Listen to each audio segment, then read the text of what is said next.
Hey, welcome to AI and Power BI episode number 2.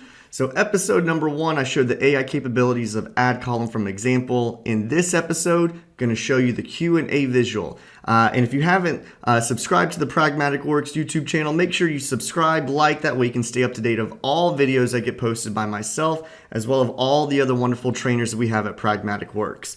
So let's take a look into how the Q&A visual, I like to call it the Ask Siri or Ask Alexa visual, how you can use that within your Power BI reports. So to put in this Q&A visual, we have a few different options. In the Insert ribbon, we can come on up and hit the Q&A right here. Or over in our Visualizations pane, we have the Q&A visual located right here. And oftentimes, just on a blank report page, you can do a double click and the Q&A visual will be populated in here. Now, the Q&A visual is always going through new updates every time Power BI puts out updates. So this is what it currently looks like on the August 2021 version. And as you can see, it came up with some just pre-suggested questions that we can use. So for example, what were the top colors by total cost for this data set? Because what Q&A is doing is analyzing all of my columns and fields and measures and just giving me some pre-suggested questions here, things I didn't even might not know about. So let's take a look. Top colors by total cost. When I click on it, it will then give me a visualization to go over. And so it's saying, hey, the black has the most in terms of our total cost. Pretty neat. However, we can do more with it. But first, if you like the visual that it produced, all you have to do is come on over and hit this, turn this Q&A into a standard visual. And so all the hard work's now been done for you. And now we can just use this right within our Power BI report. All right, so that's one way we can use those pre-suggested questions. However, we can put in our own. So I'm going to do another double click, put in another Q&A visual. And this time I'm going to ask a question. Now, that's the thing. You don't always have to ask the question. You can just tell it what you want to do. For example, I might want to say, I want the products by sales. Now, as we write this in, products by sales, we get these blue underlines, which means, hey, they know they have found some kind of column or measure that uses those words. And so when I click on product by sales here, which is great, is they tell me right underneath what it is returning. This is sorting by number of our internet sales of our products. And so if I take a look here, what they've done is they've done a count of the internet sales. So my water bottle, 30 ounces, I've had 4,244. Maybe that's not what I was looking for. Maybe I wanted it by the sales amount. Well, that's why when we start typing in here, we have a little bit of an autocomplete feature. So let me come on back.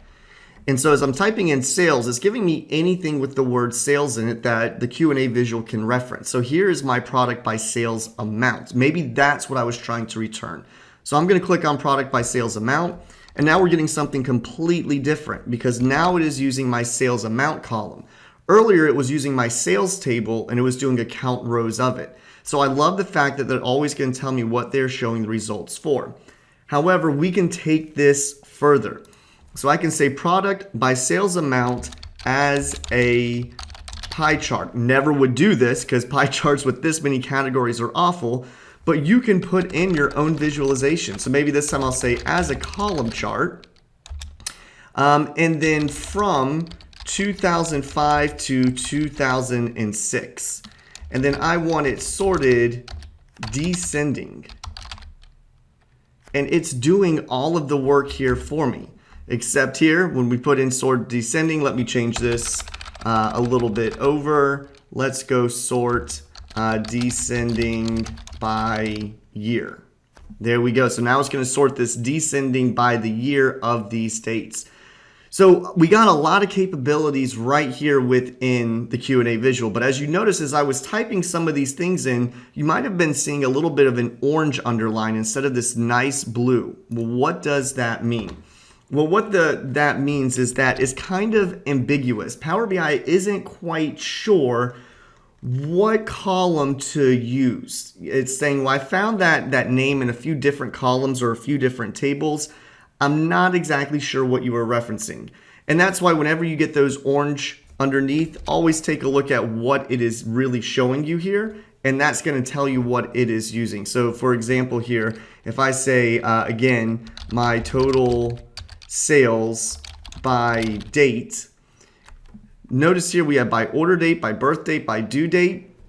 Because it found a date in here, it's giving me the blue, but sometimes you'll get the orange underneath because it's not exactly sure what you were trying to report over. But what happens if your end users put in something that you don't have the name of a column for? So I'm calling these sales, but a lot of people refer to this as revenue. So let's say I type in revenue by country. So when I come in here, now I'm getting this orange here again, because it's kind of, and Q&A has become better. A few months ago when I would type this in, I would get just complete red underneath, because it would say, hey, I don't even find revenue in your columns, in your fields, your measures, etc. But now it's giving me a little bit of an orange. So it's saying I might know what you want. So let's see what they are thinking. So I'm going to hit revenue by country. And this is saying sales territory country that sales territories are in, and they're giving me the profit. So it thought revenue meant profit here. Obviously, that is not the case. So how can we fix this for our end users if they use the names of fields that we don't technically have named in our tables and columns? Well, this is where we can go and click Add Synonyms now. But the other way to get there is if we hit the settings icon. And I'm going to go to the Teach Q&A. And in this Teach Q&A, when it comes up, this is the place where I can add field synonyms. Now, if I go into field synonyms, I can go to a column that I have defined and give it just another name. So for example, I'm going to go to internet sales. I have a measure in here that I created, which is a total sales measure right here. This is where I can add synonyms that people could refer to total sales as. Now they've already got some pre-suggested ones here. So if anyone types this in, Power BI is going to use them. It's going to put those orange dots underneath it normally. And if you're like, I don't want aggregate sale to ever be something that is, kind of in the glossary of the Q&A, I can hit the X and that's not going to be one of theirs. However, if there's a synonym that I really like and then I want it to show up in that blue underline, I can add the plus sign here and total sales are now here. However, for my scenario, I wanted to add revenue. So I'm going to click add because people might talk about total sales as revenue. I'll hit enter. It's now added into my synonyms. So now when I click out, notice we no longer have the orange and we're going to report on exactly what I wanted, which were the total sales. Pretty neat. What else can you do with Q&A though? Lots of things, and they're always adding more updates to it. In that field synonyms, if there are certain tables or columns you don't want included in the Q&A, you can just simply turn them off. So if I don't want, for example, temperature to ever be referenced in my Q&A, turn it off. If in my internet sales table, I don't want carrier tracking number to ever be referred to, turn it off. And you might be saying, whoa, Matt, why is this currency key already turned off? Well, the reason that was already turned off is because I had hidden that column in my report view. So in the model view, I hid the column so that when people are building out Power BI reports, they can never use currency key to build out their visualizations, which is why this was automatically hidden from the get-go. So synonyms are a great way to add things in there that you think your users might use in the future. Now, something to note, when we publish this report out, so let me get rid of here. When I publish this report out, and I'm not going to do it for this video because I don't want to edit it and take too long to show you it, but if you publish and then you have the Q&A feature in the report and your end user types something that is not understood by Q&A, your user can send a notification or basically send a Q&A response saying, hey, Q&A doesn't understand this. Can the report author fix this for me? And so when that happens, what you can do as the report builder, anytime you are in the Power BI desktop, if you go over into our modeling ribbon and you come on over into your Q&A setup, this is the same thing I would have gotten from Teach Q&A. What you can do is come over here to review questions. So I'm going to click on review questions. And any data set that you have within your workspaces, you can click on the data set. And then if there were any questions that someone had asked you to review because Q&A didn't understand it, they would show in this area. and then you could fix it. So if it was a synonym, you could say, oh, I know what they meant. Let me add that synonym to the Q&A visual itself. So pretty cool, pretty neat stuff. But let's take it one step further, and then we will wrap up this AI episode 2 Q&A visuals. So the last thing I want to show you here is you can teach Q&A basically like action words. So let me show you what I mean here. So I'm going to get rid of this, going to go on and zoom in, and let's say I wanted to put in something like, which product line is meeting goals, right? Well, then let me spell meeting correctly. Let me back this up, not meeting, but meeting. There we go. So meeting goals, there is no column called meeting goals. There is no measure that I've made called meeting goals. Power BI says, red underlines. I have no clue what in the world you were talking about. Let's teach it. You know what? I just said meeting with a E-A. Come on now. You know I'm a math teacher, so grammar's my strong point in language arts, but definitely not spelling all the time. So I'm going to come on over here into Q&A. So notice what it gave. It only gave me the product lines of my data sets. Nothing else because it doesn't know what meeting goals is, but it knows what product lines are, so it just produced a table for me. So I'm going to come over here, hit my Teach Q&A, come on in, and what I want to do now is go to my Teach Q&A section. So when I click on Teach Q&A, it's going to have that last question that was currently in there. But I could also add in my own questions right from this standpoint. And what I want to do is I want to tell Power BI, what does meeting goals even mean? So I'm going to have to zoom out because it gets a little bit wonky here. I'm going to drag this. And so meeting goals, Power BI has no clue what it means. So I'm going to submit this and I'm going to define what meeting goals is. And let's say for my scenario, I think that meeting goals for my organization is when our profit margin, which I do have, and notice it's showing up in blue. So like, okay, we know what profit margin is. You have a measure dedicated to that. I'm going to say when the profit margin is greater than 0.4. So for now on, anytime meeting goals is referenced, they're going to say a qualifier that the profit margin is greater than 0.4. So now I'm going to hit save. Now that we have that saved and submitted, now I should be able to figure out which product lines are meeting goals because they're going to use that qualifier of being over 0.4. So now I'm going to come out of here. Which product line is meeting goals? Let's bring this in. And we're not getting anything just yet. Well, why is that? Well, let's go back into meeting goals. We're going to go back over to the Teach Q&A. And now what you can always do is you can go back and redefine your terms that you have set up. So I'm going to go over here to manage terms. And so meeting goals is profit margin is meeting goal if profit margin, is 0.4.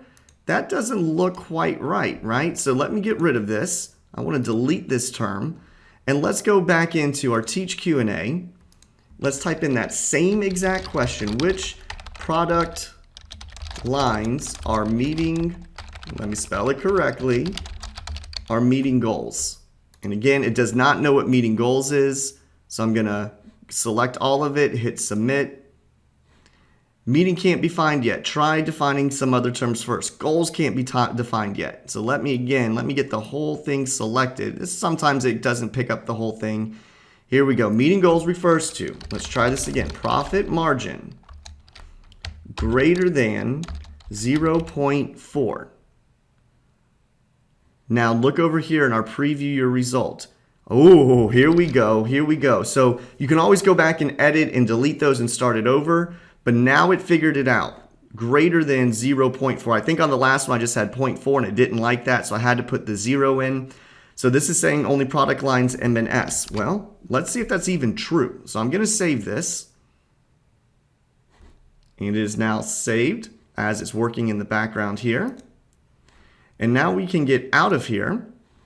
Which product line is meeting goals? Okay. M and S, let's see if that's really true. I'm going to make a quick little table visual over here. And I'm going to bring in product line. And then I'm also going to bring in profit margin. And so if we take a look, product line M and S are over 0.4, that's why only M and S are returned. 38% here for R and T are no longer returned. So you can start to add these action verbs qualifiers here with doing in that teach Q&A. So it's a pretty cool feature. There is a lot that you can do with the Q&A visual. Hopefully this kind of gets you started and excited about using it. It's AI capabilities. You can put these into your report pages, let your users interact with them. I think it's awesome. Do know that if I were to publish this right now, whatever question I currently have in my Q&A, that's what my end users are going to see.